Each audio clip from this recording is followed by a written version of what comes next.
पेन्हे के विचार बाना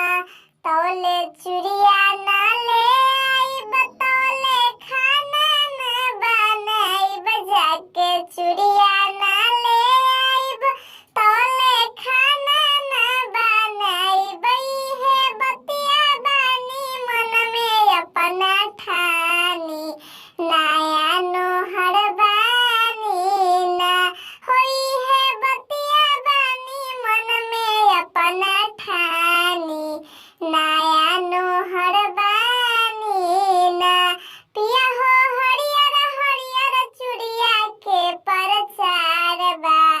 पेन्हे के विचार बाना पिया हो हरियर हरियर सड़िया के प्रचार बा पेन्हे के विचार